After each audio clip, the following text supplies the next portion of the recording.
Welcome to Watch of the Week here on Caseback. This is a series of brief reviews and previews of recently introduced timepieces. It's not a commercial, you will hear my unfiltered opinion, my unfiltered reaction, and our guest in this week is... Ladies and gentlemen, if you look for beauty and elegance, then I have to disappoint you. But if you want to see one of the most robust pieces of engineering, then stay with me. What we have here is a special edition of Sinn's U50, which is one of the most advanced dive watches on the planet. And to commemorate the 30th anniversary of the German reunification, which took place in 1991, they produced 300 very special watches. And so let's go over the basics. Automatic dive watch, which sports the German colors on the dial and is made of German submarine steel. Case diameter is 44 mm, height is 15, lug width is 22. Sapphire crystal with anti-reflective coating, screw-fastened caseback, screw-down crown. And the watch meets the technical requirements for waterproofness as set out in standard DIN 8310. Waterproof up to staggering 1000 meters, certified. Tested based on European diving equipment standards and certified.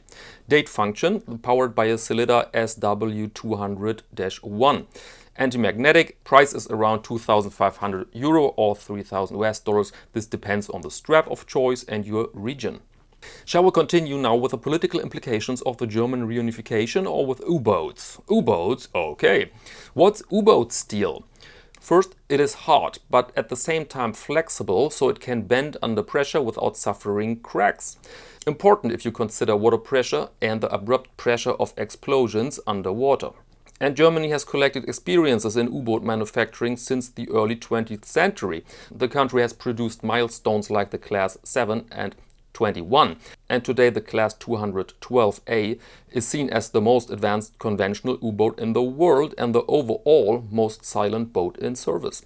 Test depth is stated at 400 meters, but everything beyond that is classified. Experts estimate the crush depth over 700 meters. Back to the watch. It shows the same attitude.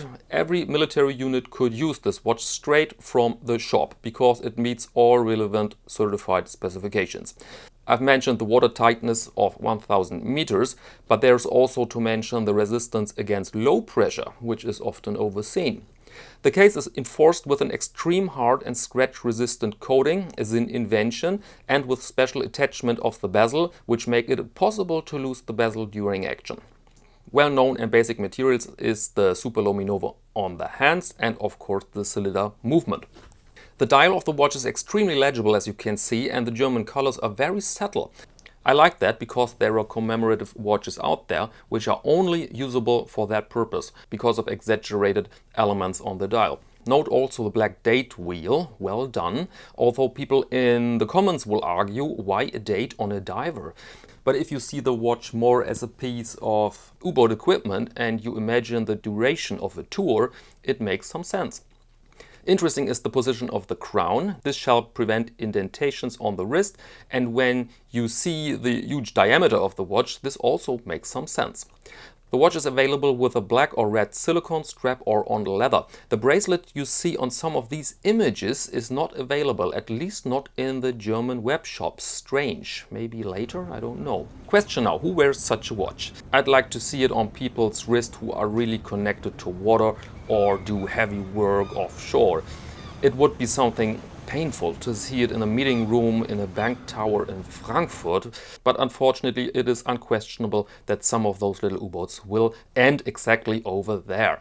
And by the way, the building you see here in the background is a model of the Brandenburger Tor or Brandenburg Gate, finished in 1791 in Berlin and until today one of the most famous sites in Germany. Okay, and that's all for now. See you next Monday to Watch of the Week on Caseback.